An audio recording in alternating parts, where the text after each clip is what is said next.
أعوذ بالله من الشيطان الرجيم بسم الله الرحمن الرحيم ألا إنهم هم المفسدون ولكن لا يشعرون وإذا قيل لهم آمنوا كما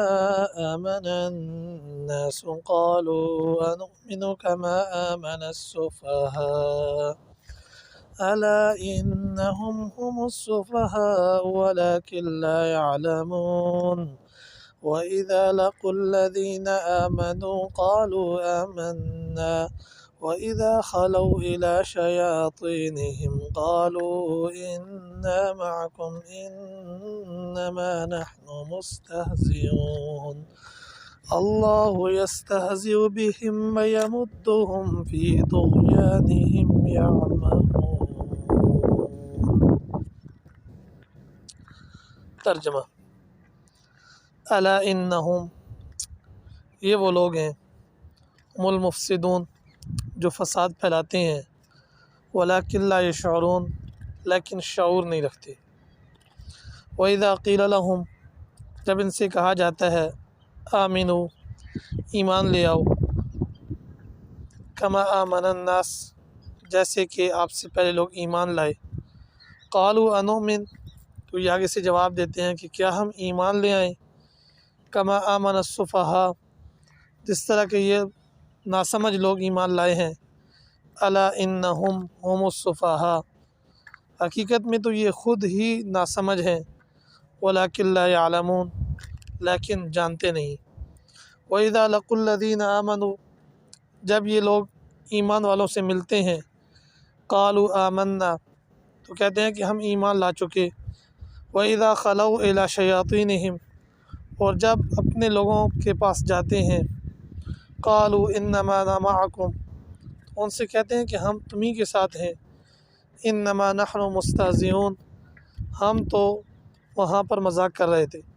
اللہ یستہزئ بہم، اللہ تعالیٰ ان کے ساتھ مذاق کر رہے ہیں۔ وَيَمُدُّهُمْ فِي طُغْيَانِهِمْ، اور ان کو ان کی سرکشی میں ڈھیل دے رہے ہیں، یعمہون، جس میں وہ اندھا دھند چلے جا رہے ہیں۔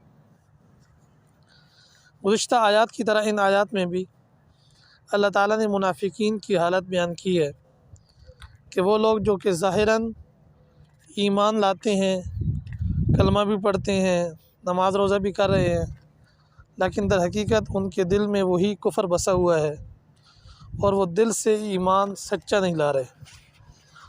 ان کے لیے کہا گیا کہ ان سے جب یہ کہا جاتا ہے کہ آپ کیوں فساد پھیلا رہے ہیں اور کیوں دھوکہ دی ہوئی ہیں، تو وہ کہتے ہیں کہ ہم نے تو دھوکہ نہیں دیا، بلکہ ہم تو اصلاح چاہ رہے ہیں۔ تو کہا کہ حقیقت میں یہی وہ لوگ ہیں جو کہ دھوکے باز ہیں، لیکن خود اس بات کا اندازہ ان کو نہیں ہو رہا کہ ہم کس طرح دھوکے باز ہیں۔ جب ان سے کہا جاتا ہے کہ آپ بھی پورے کا پورا ایمان لے آؤ، اگر ایمان لانا ہی ہے تو صحیح پھر ایمان والوں کی طرح ایمان لے آؤ، اللہ تعالیٰ کی ذات پر، حضور علیہ الصلوۃ والسلام پر، آخرت کے دن پر، کتابوں اور فرشتوں پر، رسولوں پر۔ تو یہ ایمان لانے کی بجائے فوراً ایمان والوں کا مذاق اڑانا شروع کر دیتے ہیں۔ کیا ہم بھی انہی کی طرح ایمان لے آئیں جس طرح کے ناسمجھ لوگ ایمان لائے ہیں؟ تو اللہ تعالیٰ فرما رہے ہیں کہ یہ تو ایمان والوں کو ناسمجھ کہہ رہے ہیں، حقیقت میں خود ناسمجھ ہیں۔ اور ان کی کیفیت یہ ہے کہ جب ایمان والوں کے سامنے ہوتے ہیں، ان کے ساتھ بات چیت کر رہے ہوتے ہیں، تو وہاں وہی دھوکے بازی کا انداز اپنا لیتے ہیں اور ان سے کہتے ہیں کہ ہم تو ایمان لائے اور ہم تو بالکل آپ کی طرح ہیں، ایمان بھی لاتے ہیں، اعمال بھی کرتے ہیں۔ لیکن جب یہ اپنے منافقین کے پاس جاتے ہیں، اپنے کافروں کے ساتھ جا ملتے ہیں، تو وہاں جا کر ان کو بھی تسلی دیتے ہیں کہ حقیقت میں ہم تمہارے ساتھ ہی ہیں، وہاں تو ہم صرف دھوکہ دی ہوئی ہیں۔ اللہ یستہزئ بہم، اور وہ ظاہراً یہ کر رہے ہیں کہ ہم اللہ کو دھوکہ دے رہے ہیں، لیکن فرمایا کہ حقیقت میں اللہ تعالیٰ نے ان کو ڈھیل دے رکھی ہے، اور یہ اللہ تعالیٰ کی طرف سے عذاب کو پکا کرنے کا ایک ہیلہ ہے کہ اللہ تعالیٰ ان کے لیے عذاب کو محقق کر رہے ہیں۔ اور یہ اس ڈھیل کے اندر اپنے آپ کو یہ سمجھ رہے ہیں کہ شاید ہم اپنی ہوشیاری میں کامیاب ہیں۔ اللہ تعالی ہمیں بھی حقیقی ایمان عطا فرمائے اور اپنے کلام کی سمجھ نصیب فرمائے۔